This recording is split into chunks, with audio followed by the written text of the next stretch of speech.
Look at all these slave masters posing on your dollar.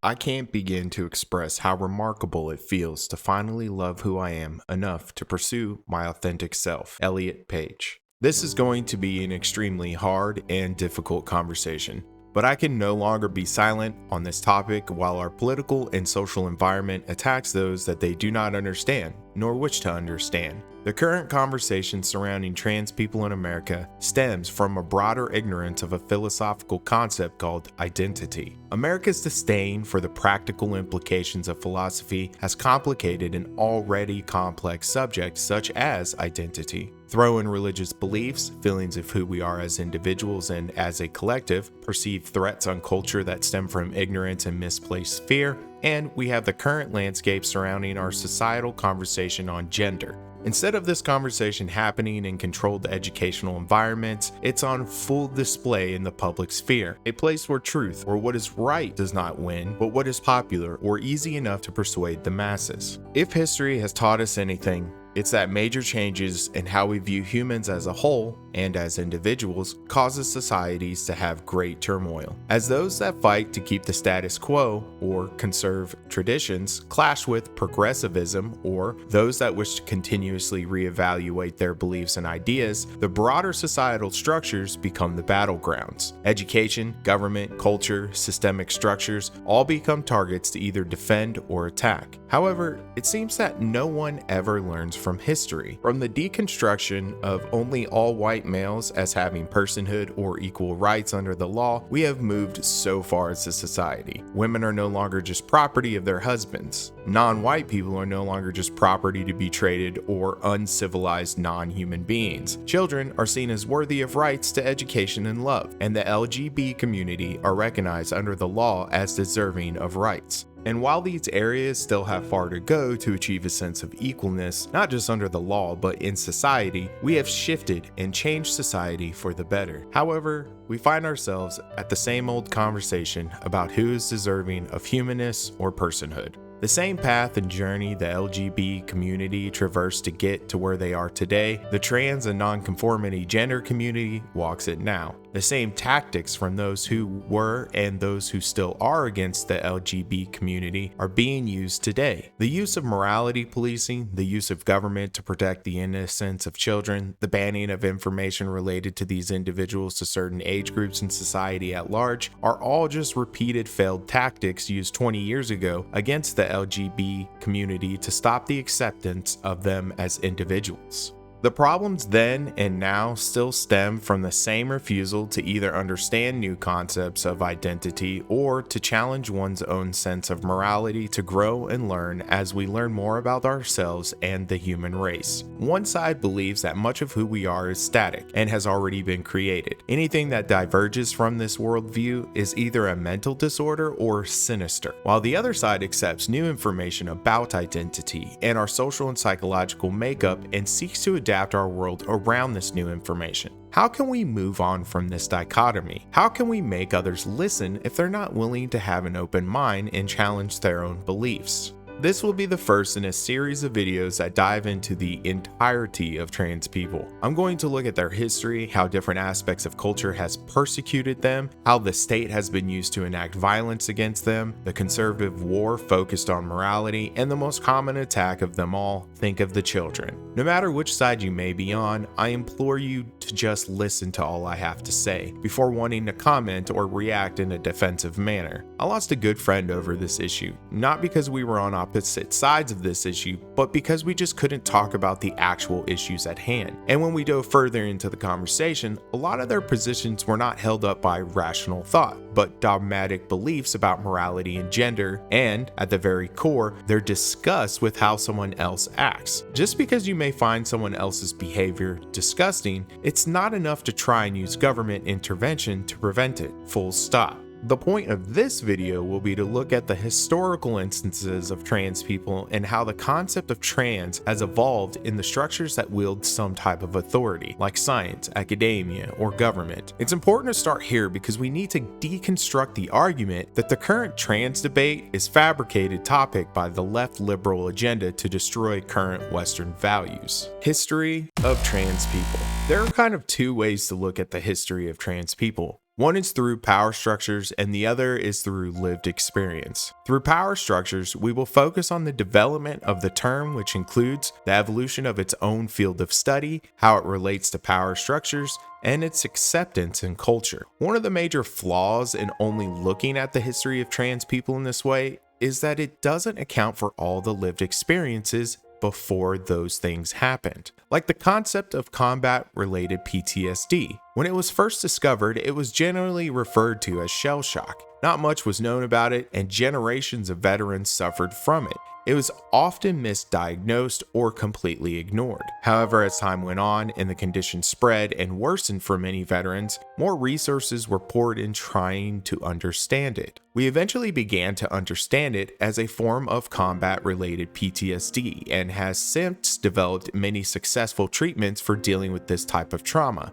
To be clear, most of the research was done in the soft science fields of sociology and psychology, the same type of research that has advanced our ideas about gender. So to try and discount gender theory as being fake because it's not of the hard sciences or because one doesn't agree with its theory means one would also have to discount the entirety of the field of research into PTSD. If you choose to accept one and not the other, then the real problem isn't the field of study, but the bias one is seeking to confirm. Also, there are those that don't believe in PTSD as well. I wonder if it comes from a genuine misunderstanding or just sheer stubbornness to accept new ideas.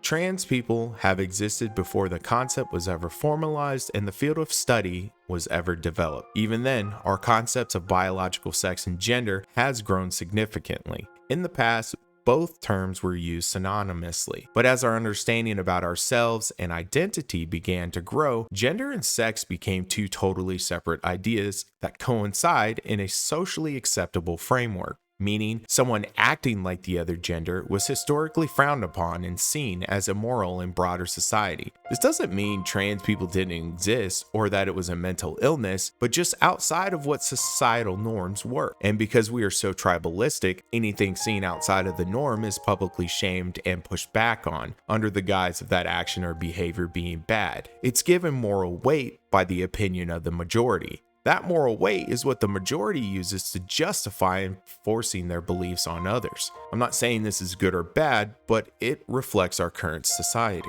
We have seen this play out in the LGBT community and their fight for equality. Just as trans are now being targeted by the state-sanctioned violence, so were they. Just as trans people are labeled demonic and their lifestyle immoral, so were they. Just as trans people were excluded from medical services, so were they. Just as they were denied employment protections, so were they. Just as they were harassed for using a restroom, so were they. Just as trans people are called groomers and pedophiles, so were they. It's just the same playbook, but just a new group to attack. Every one of these obstacles the LGBT community had to cross as well. And now that I think about it, it's been like that for almost every minority in this country, from African Americans to women. The same playbook of trying to exclude members from the in-group is used time and time again. Trans history from a lived experience. One would believe that the existence of a third or more genders is a recent phenomenon, that the liberal left just magically created this entire new classification to groom children into being Democrats or joining the woke mob of violent communists. Adding whatever boogeyman to the mix doesn't negate the long historical presence of other genders across multiple cultures that span time and space.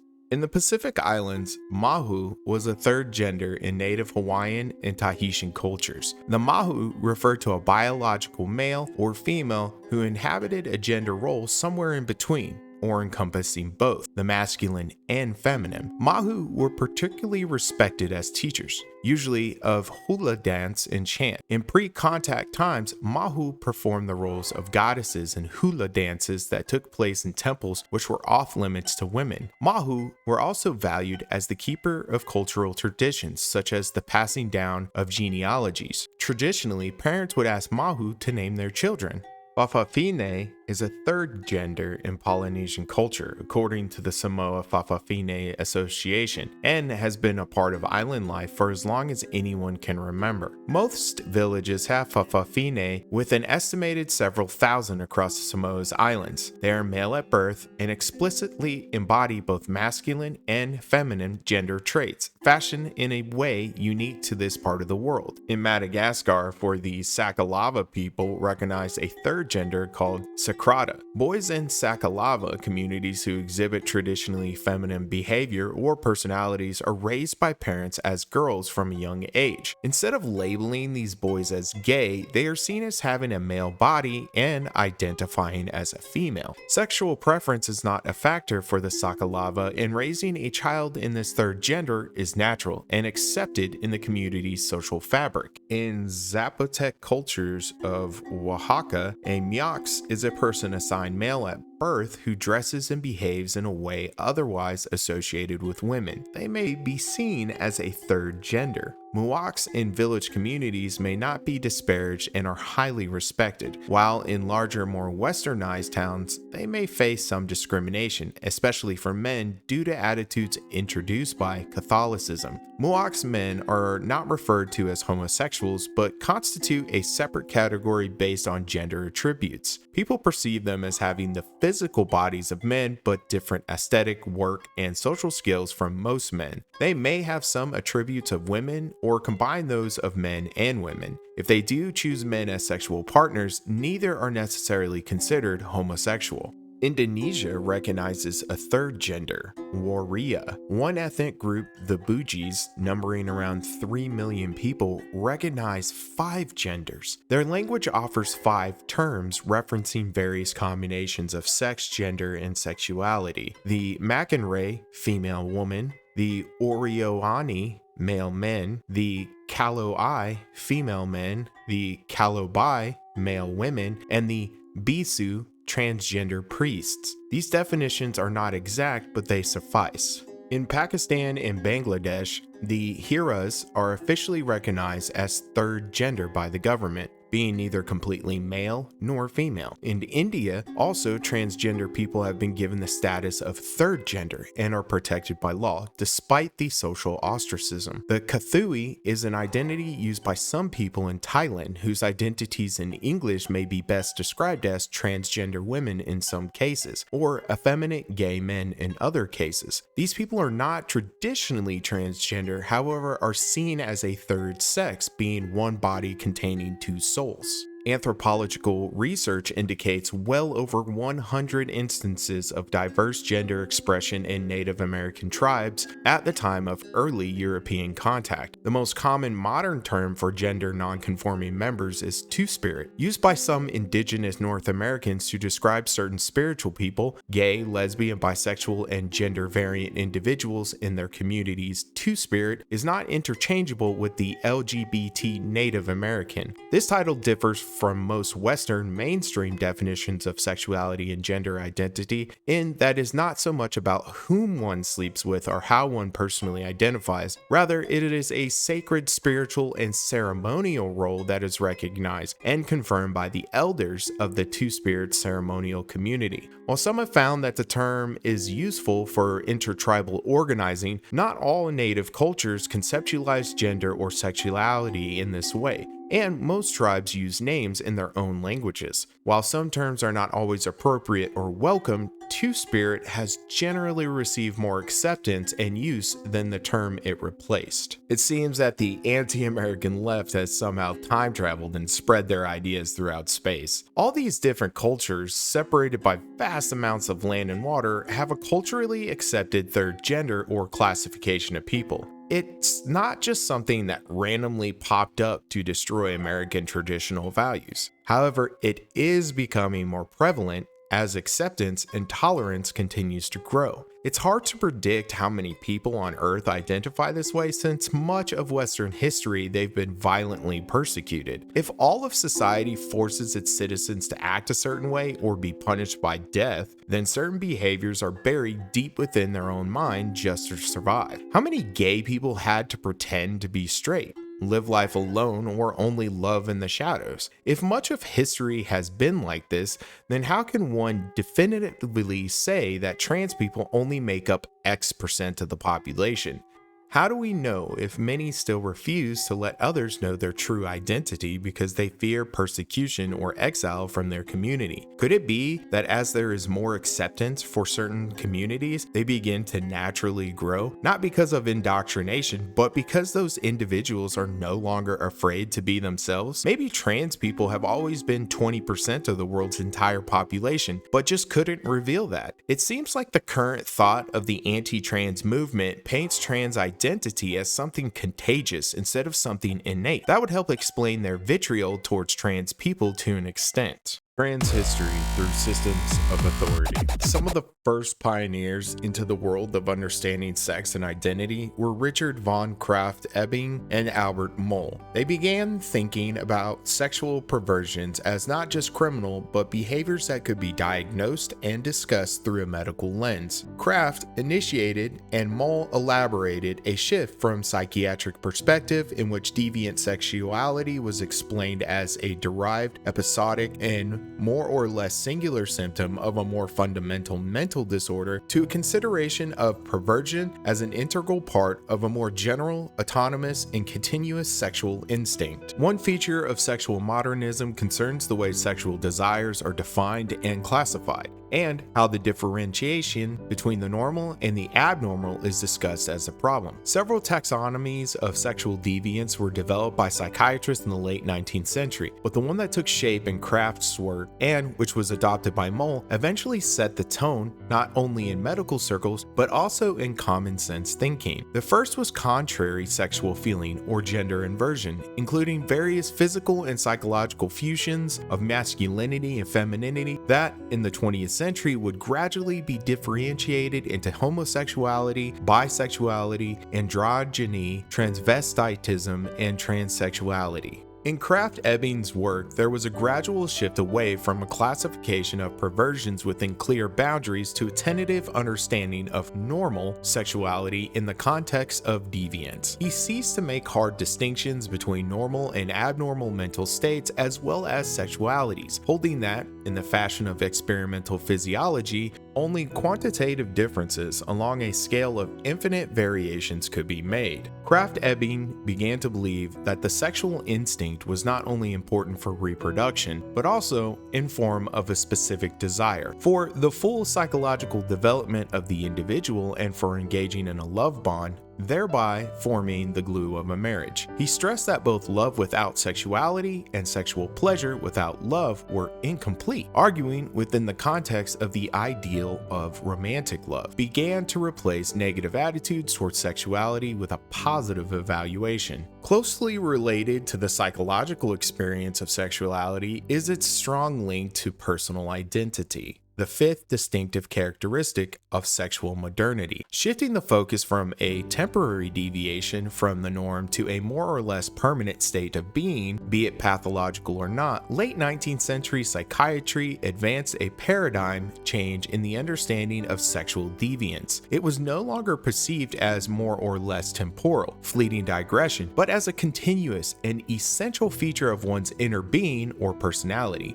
In this respect, Krafft-Ebing's differentiation of perversity and perversion were crucial. Whereas the first was considered as contingent, immoral conduct of essentially normal individuals, the latter referred to inevitable and permanent innate characteristics. We then arrive at one of history's darkest times, the beginning of the Holocaust and the rise of the Nazi Party. This is one of the reasons why I take this subject so seriously. When people learn about the Holocaust, they always ask how regular human beings allowed it to happen. How could an entire society of people commit genocide against someone based upon their identity? As I look around America's current environment on the right, I see and hear the same arguments that caught hold of the German people. I see and hear the same economic talking points that lit the embers of a dangerous kind of nationalism that made it easy for the citizens of Germany to find a scapegoat, and then try to eradicate that from their society. I'm not being hyperbolic by any means.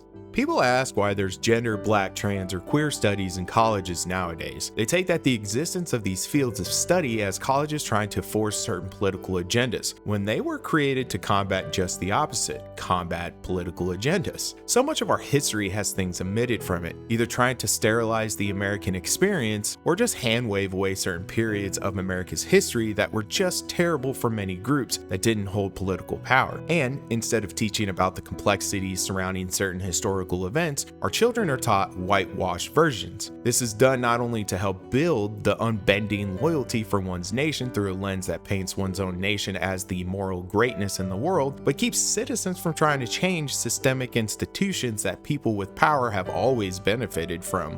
If we're not allowed to teach our children certain historical context, and if we offer it in college and then that is also seen as liberal destruction of American culture, when is it okay to learn about these events? When is it okay to learn about the truth surrounding the colonization of America, the Civil War, slavery, women's suffrage, civil rights, and LGBTQ rights? If not when we are children, certainly when we're adults. But at that point, the fabric of your national identity is already sown. At that point, do we not learn resentment once we're introduced to new information? Do we not force our citizens then to deal with cognitive dissonance? Is it not that we are trying to do to begin with, keep white children from hating themselves? But is it better for them to wrestle with those emotions when they're adults in a society built upon isolation of the individual, where they don't really have anyone to talk to about these things? Seems like we set up our citizens for failure under the guise of protecting them from indoctrination, while also indoctrinating them.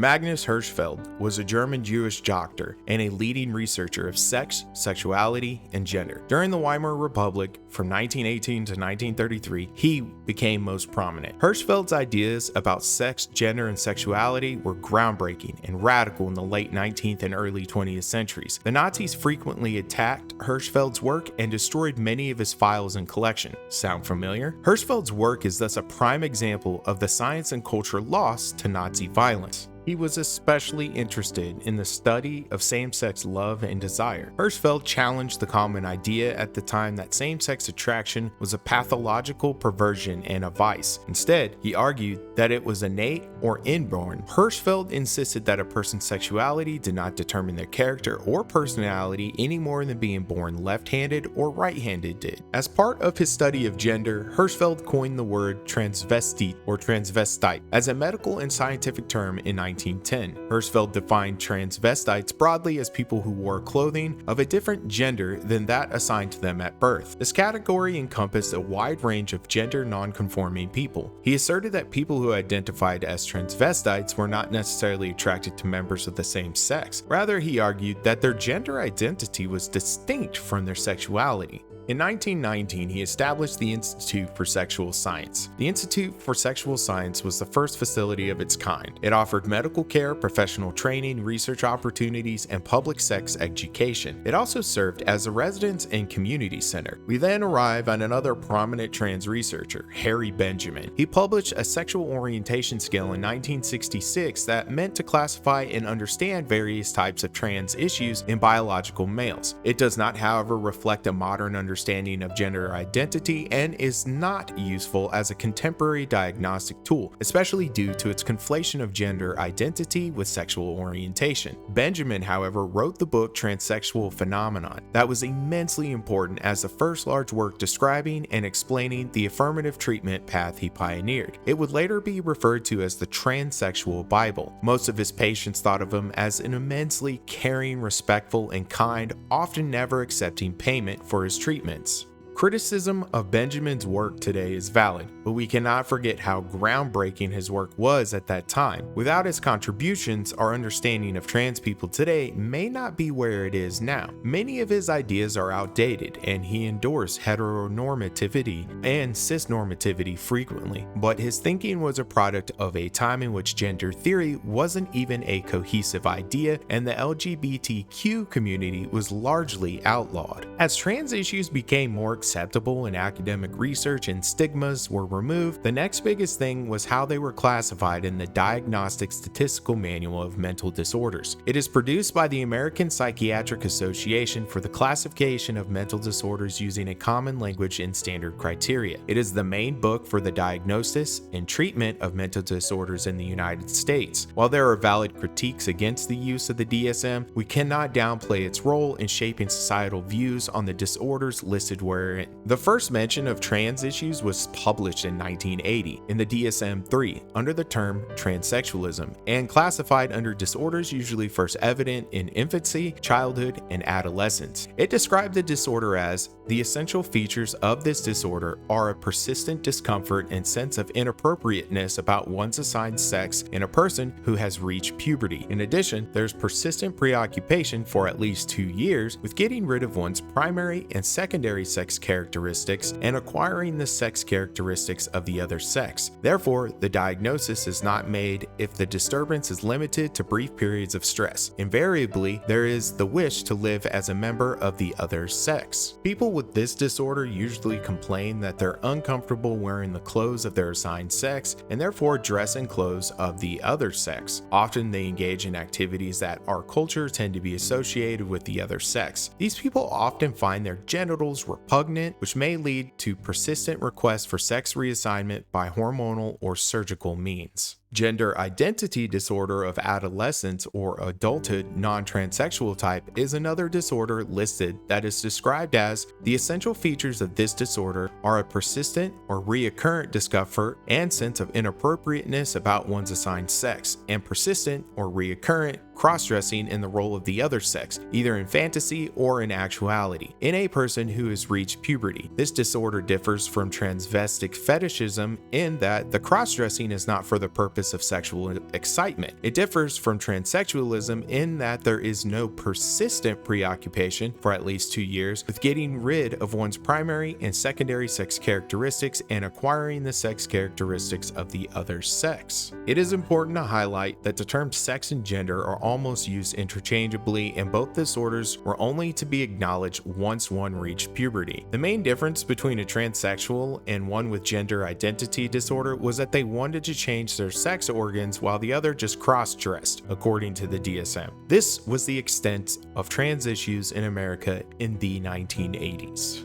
In the DSM-4 update in 1994, transsexual is replaced by gender identity disorder, and this new name was then placed under sexual disorders. It was now defined as a strong and persistent cross-gender identification, not merely a desire for any perceived cultural advantages of being the other sex. In children, the disturbance is manifested by 4 or more of the following. 1. Repeatedly stated desire to be or instance that he or she is the other sex. 2. In boys, preference for cross-dressing or simulating female attire. In girls, instance on wearing only stereotypical masculine clothing. 3. Strong and persistent preferences for cross-sex roles and make-believe play or persistent fantasies of being the other sex. 4. Intense desire to participate in the stereotypical games and pastimes of the other sex. And 5. Strong preference for playmates of the other sex. The current DSM-5 update was released in 2013. It now defined it as the term transgender refers to a person whose sex assigned at birth, the sex assigned at birth, usually based on external genitalia, does not align with their gender identity, one's psychological sense of their gender. Some people who are transgender will experience gender dysphoria, which refers to the psychological distress that results from an incongruence between one's sex assigned at birth and one's gender identity. Though gender dysphoria often begins in childhood, some people may not experience it until after puberty or much later.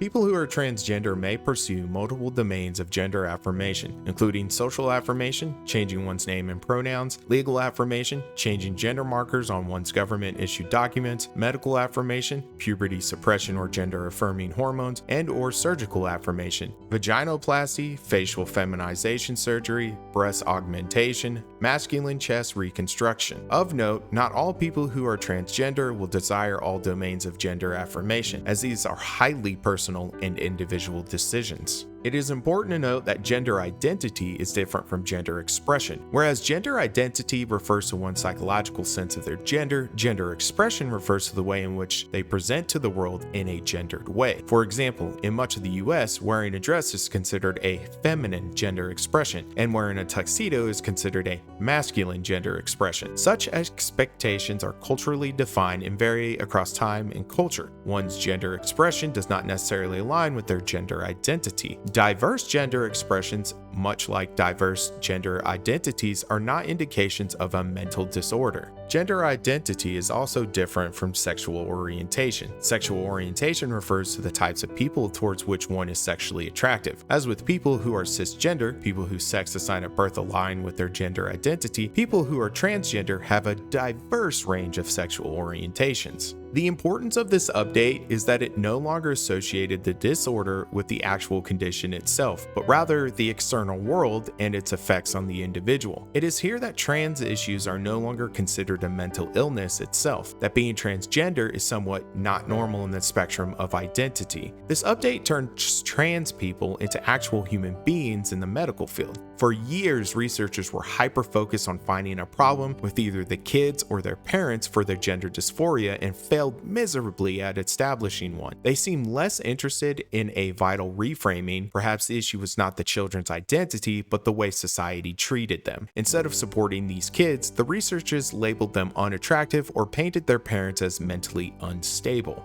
It has taken years for the medical community to progress beyond that thinking. Now imagine how long it's going to take society. The medical community is not perfect and has had a pretty dark history when it comes to minorities and individuals outside of the norm. However, it makes it much more easier when the medical community does finally get there. Reclassifying homosexual behavior in the same manner no doubt led to less social stigma in society, which helped the LGBT community gain equal rights. They had to win the court of public opinion first. They had to get judges elected that viewed them as citizens worthy of equal protection under the law. As more of this social stigma dissipates, more and more people will begin to identify with different aspects of the gender spectrum. As these people leave the shadows, our medical and academic communities will learn more about human identity, thus eventually breaking the binary dogma associated with gender identity and expression. In my next video, we will dive into the persecution of trans people throughout history and why the events I see and hear today quite frankly scare me. Thank you for listening, and I hope that you at least learned something new. It is my hope that this video series will not only present a way to understand trans issues and rights, but possibly persuade some of those who think trans people are deserving of none. Until next time, take care and continue to be an ally for those that don't have the power and privilege that we all do.